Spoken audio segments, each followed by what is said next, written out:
پیدائش 16واں باب۔ اور ابرام کی بیوی ساری کے کوئی اولاد نہ ہوئی۔ اس کی ایک مصری لونڈی تھی جس کا نام ہاجرہ تھا۔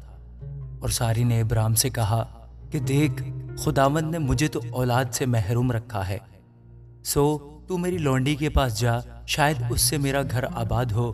اور ابرام نے ساری کی بات مانی۔ اور ابرام کو ملک کنعان میں رہتے ہوئے 10 برس ہو گئے تھے جب اس کی بیوی ساری نے اپنی مصری لونڈی اسے دی کہ اس کی بیوی بنے۔ اور وہ ہاجرہ کے پاس گیا اور وہ حاملہ ہوئی، اور جب اسے معلوم ہوا کہ وہ حاملہ ہو گئی تو اپنی بیوی کو حقیر جاننے لگی۔ تب ساری نے ابرام سے کہا کہ جو ظلم مجھ پر ہوا وہ تیری گردن پر ہے، میں نے اپنی لونڈی تیری آغوش میں دی، اور اب جو اس نے اپنے آپ کو حاملہ دیکھا تو میں اس کی نظروں میں حقیر ہو گئی، سو خداوند میرے اور تیرے درمیان انصاف کرے۔ ابرام نے ساری سے کہا کہ تیری لونڈی تیرے ہاتھ میں ہے، جو تجھے بھلا دکھائی دے سو اس کے ساتھ کر۔ تب ساری اس پر سختی کرنے لگی اور وہ اس کے پاس سے بھاگ گئی، اور وہ خداوند کے فرشتوں کو بیابان میں پانی کے ایک چشمہ کے پاس ملی۔ یہ وہی چشمہ ہے جو شور کی راہ پر ہے۔ اور اس نے کہا، اے ساری کی لونڈی ہاجرہ، تو کہاں سے آئی اور کدھر جاتی ہے؟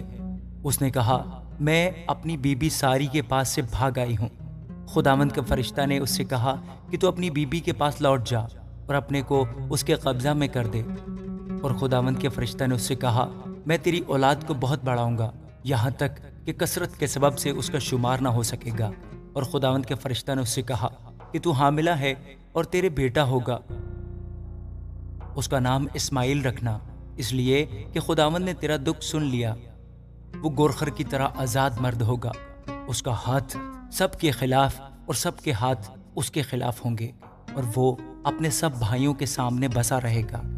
اور ہاجرہ نے خداوند کا جس نے اس سے باتیں کی عطائل روئی نام رکھا، یعنی اے خدا تو بصیر ہے، کیونکہ اس نے کہا، کیا میں نے یہاں بھی اپنے دیکھنے والے کو جاتے ہوئے دیکھا؟ اسی سبب سے اس کنویں کا نام بے لہی روئی پڑ گیا۔ وہ قادس اور برد کے درمیان ہے۔ اور ابرام سے ہاجرہ کے ایک بیٹا ہوا، اور ابرام نے اپنے اس بیٹے کا نام جو ہاجرہ سے پیدا ہوا اسماعیل رکھا۔ اور جب ابرام سے ہاجرہ کے اسماعیل پیدا ہوا تب ابرام 86 برس کا تھا۔